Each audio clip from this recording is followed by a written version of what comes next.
Louvado seja nosso Senhor Jesus Cristo, em nome do Pai, e do Filho e do Espírito Santo. Amém. Queridos amigos, celebramos o último domingo em verde, antes de Pentecostes. Semana que vem já é 70ª, depois 60ª, 50ª, e estaremos na Quaresma. E nesses domingos, depois da Epifania, nosso Senhor ensina-nos pregações sobre o reino de Deus.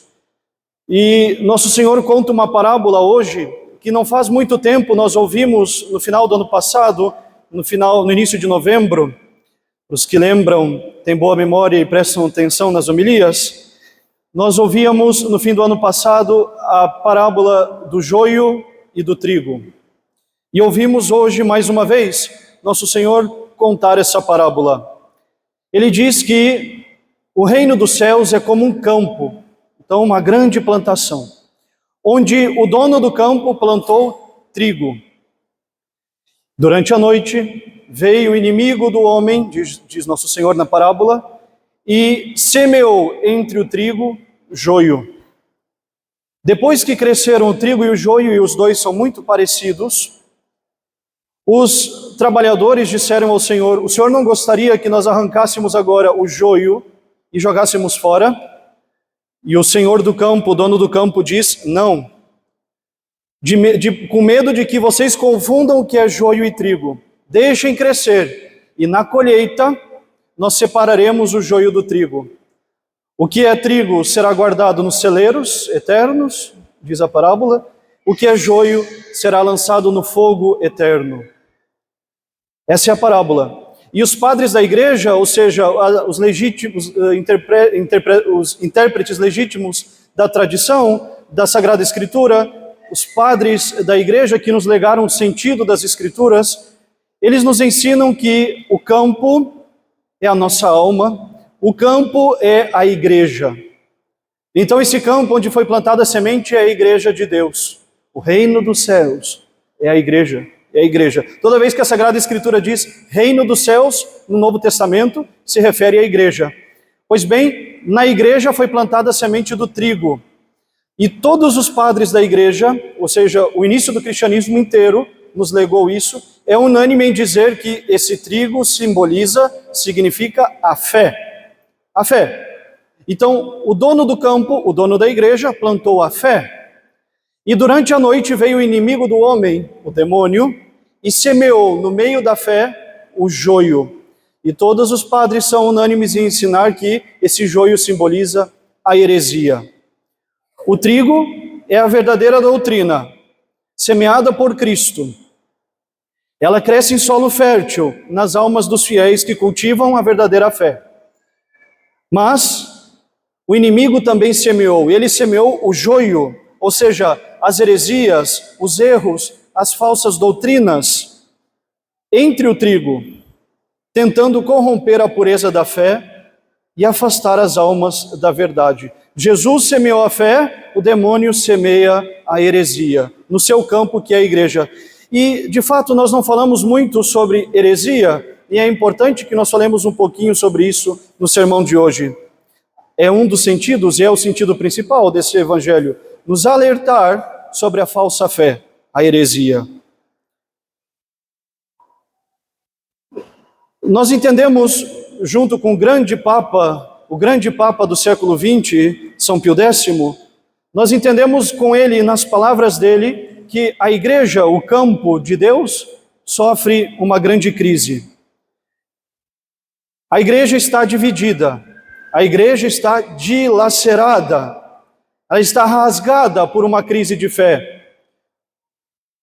Uma crise alimentada por heresias. E São Pio X, ele deu um nome muito específico para a heresia do nosso tempo. Um grande profeta, São Pio X, dizendo que a síntese de todas as heresias se resume na heresia atual, que mais prejudica a fé, e se chama modernismo. O modernismo é essa falsa ideologia que o demônio plantou no campo de Deus, ou seja, na igreja. É a heresia atual que cresce em meio ao trigo, a verdadeira fé. Cada época foi marcada pela sua semeadura, vamos dizer assim. E os nossos séculos, século 20 e 21, são marcados fortemente por essa heresia. Essa é a semente que o demônio plantou em meio ao trigo, já anunciava São Pio X, que viu o demônio plantar essa semente. Essa heresia, esse modernismo, que tenta deformar a verdade imutável de Deus, corrompendo essa verdade, tornando-a vulnerável aos ventos da modernidade. Esse grande Papa São Pio X escreveu uma encíclica e definiu o modernismo dando algumas características dele. E é interessante sabermos algumas delas, porque longe de estar erradicada, é certamente a heresia que mais representa um perigo hoje para a nossa fé. Ela é fortemente essa semente plantada pelo demônio, da qual nós devemos estar muito atentos. O inimigo do homem semeou essa semente. Uma das características desse modernismo é, em primeiro lugar, a relatividade da verdade. O modernismo, ele relativiza a verdade. Os modernistas sustentam que a verdade absoluta não pode ser encontrada, ninguém pode possuir a verdade, nem mesmo a igreja, nem mesmo uma verdade absoluta religiosa existe. Mas a verdade, ela evolui com o tempo, ela se adapta aos tempos, ela se transforma conforme os tempos passam, a tal ponto do que era verdade antigamente na fé, hoje já não seria mais, dadas as circunstâncias dos tempos que nós vivemos. Para o modernista, a verdade, ela evolui. Esse é o centro de todo o modernismo, a evolução da verdade. O problema é que o cristianismo vive de dogmas, que são verdades, são certezas absolutas. Isso foi o que a igreja sempre ensinou. Quando nós vamos cantar daqui a pouquinho, como a todo domingo, Credo in unum Deum, nós professamos 12 artigos de fé que não são opiniões ou dúvidas, são certezas absolutas. E se a verdade é mutável, quer dizer que esses artigos de fé também mudam conforme o tempo passa. E não pode ser assim. Se for assim, tem muito prejuízo para a fé. O modernista, ele relativiza a verdade, sempre tentando adaptar o sentido do dogma aos tempos em que nós vivemos. E isso não pode ser assim. Não pode ser assim. Nós vamos ver. Então, há uma relativização da verdade religiosa. Ela não é absoluta. E aí a pregação da igreja perde a sua força. Porque o que um papa falou ontem perde sentido hoje. O que eu falo, o que um padre ensina, baseado na fé católica, perde todo o seu sentido, é completamente descredibilizado, porque é verdade para nós, mas daqui a pouco vai deixar de ser verdade. Daqui a pouco já não será mais assim. Existe uma segunda característica. Essa é muito pertinente, nos toca de uma certa maneira, ainda mais, que é, dizia São Pio X, a rejeição da tradição. É uma característica dos modernistas, rejeitar a tradição. A tradição compreendida como a fé que foi ensinada por Jesus, transmitida, que ele transmitiu aos apóstolos, que os apóstolos transmitiram às gerações futuras até que chegasse aos nossos dias. Isso é a tradição, é a transmissão dos atos, palavras e gestos de nosso Senhor ao longo dos séculos até nós. Isso é a tradição, verdadeiramente falando. É a doutrina que os apóstolos ensinaram e que nos chegou até hoje. E os modernistas, eles têm em relação à tradição um certo ódio, uma repulsa. De São Pio X é um desejo nato do amor pelas novidades. O que a igreja ensina, bom, tudo bem, mas a gente vai interpretar de uma nova maneira, vai falar com novas palavras, usar novos sinais, fazer coisas novas, outro jeito, porque não suportam a estabilidade da tradição. Então, uma das características do modernismo é a rejeição da tradição. E com isso, como é muito difícil negar a tradição, porque ela é como negar a Sagrada Escritura, é impossível, é difícil. A tradição, junto com a Sagrada Escritura, junto com o magistério, nós sabemos bem, são fontes da nossa fé, não tem como negar. Se nós somos católicos, a nossa fé vem de 3 pilares: a Sagrada Escritura, a Bíblia O magistério, que recebeu autoridade, e quando ele usa da sua autoridade divina dada por Deus, ele é fonte da nossa fé, e a tradição, que veio muito antes da Sagrada Escritura, que veio antes da Bíblia. A igreja nasce primeiro na tradição, a Bíblia é posterior à tradição oral, é depois que ela é feita pelo magistério. Os três pilares da nossa fé: magistério, Sagrada Escritura e tradição. Eu não posso negar a tradição e continuar católico, assim como eu não posso negar a tradição e a Sagrada Escritura e continuar católico, como eu não posso negar o magistério infalível da igreja e continuar católico. Não dá, não é possível. São os três pilares da nossa fé. Como o modernista sabe isso, o demônio, porque vem do demônio, e o evangelho de hoje nos diz, a heresia vem do demônio, o modernismo vem do demônio. E como o demônio sabe disso, ele ataca as instituições que preservam a tradição. Porque essa tradição tem que se transmitir ao longo dos séculos. E como é que se transmite essa tradição?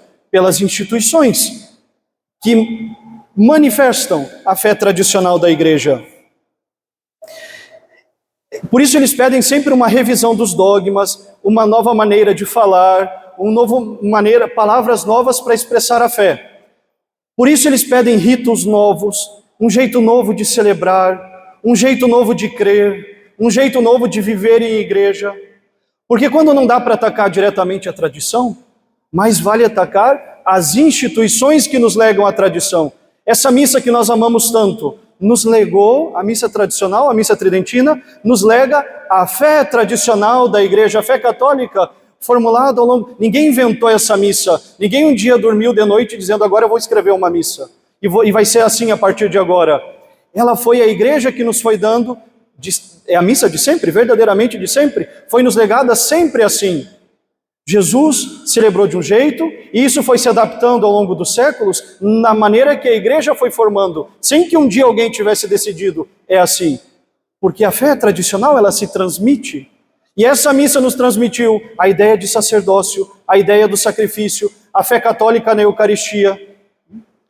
Como o modernista não suporta a tradição, tem que sempre ser novo, mais vale atacar, por exemplo, essa missa, e fazer um novo jeito de celebrar, e um novo jeito então de crer, com outros gestos em relação à Eucaristia, outros gestos em relação ao sacerdote, outros gestos em relação à presença real, e por aí se vai.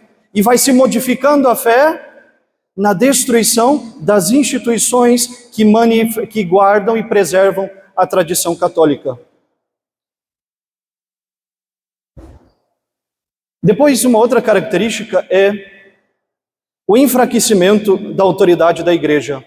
O modernista, ele sempre tenta diminuir a autoridade da igreja. E aqui o demônio joga muito bem. Aqui o demônio joga muito bem. Porque o demônio vela, sob o nome de obediência, a submissão à destruição. Essa foi uma das maiores armas do demônio, do inimigo do homem, quando ele semeou essa heresia. Velar, sob o nome de obediência, a submissão à destruição da fé. Ou seja, o modernista, ele sempre ataca a autoridade da igreja. Ensinamos dogmas ao longo desses 2000 anos, não faz mal. Hoje a gente faz de outro jeito, a gente diz de outra maneira. E aí nós nos perguntamos, quem divide a igreja? Quem separa a igreja? Quantas vezes nós já ouvimos que a missa tradicional, a tradição divide a igreja, é ela que separa a igreja, é ela que causa uma discórdia na igreja. E não é verdade. Essa foi a maior arma do demônio, na verdade. Essa foi a maior arma, dizer que continuar a fazer o que a igreja sempre fez para transmitir a fé intacta, pura, gerações futuras, é coisa do demônio, porque existe toda a ala que possui uma autoridade legítima, revestidos de uma legítima autoridade na igreja, mas que adotaram essa mentalidade modernista e resistir a eles, é dito então desobediência. É dito desobediência. Ninguém nega a autoridade, mas uma autoridade que é dada para defender a fé, guardar a fé, preservar a fé.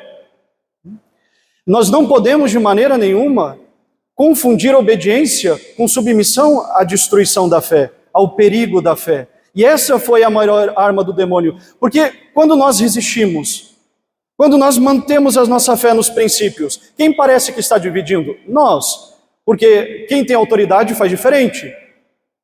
Um bispo não faz assim, um papa não fez assim, e vocês, essa é a missa, o Papa não reza essa missa, não sei quem não reza essa missa, vocês rezam essa missa, vocês fazem coisas contrárias à tradição, contrárias à igreja.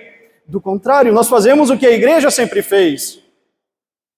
Quando nós testemunhamos a fé clara, vocês estão separando a igreja. Do contrário, é a fé que a igreja sempre pronunciou, é a fé que a igreja sempre disse. Ah, mas tem bispo que não fala assim, tem padre que não fala assim. É verdade. Eles têm autoridade, mas nós resistimos, eles não têm autoridade para mudar a doutrina e mudar a fé. E nessas horas vai parecer desobediência. Mas se nós nos perguntamos quem está colocando em questão a autoridade da igreja, é quem prega aquilo que é contrário à autoridade da igreja. O que a igreja ensinou durante 2000 anos? Quem divide a igreja? Como a igreja sempre celebrou nos altares? Ou quem agora decide abençoar união contra a natureza? Quem divide a igreja? Quem recebe a Eucaristia como a igreja sempre fez receber, com toda a dignidade possível? Ou quem está nem aí para os abusos e sacrilégios que se cometem nos nossos altares atualmente? Vai parecer que é porque resiste, infelizmente, a autoridades que caem nisso.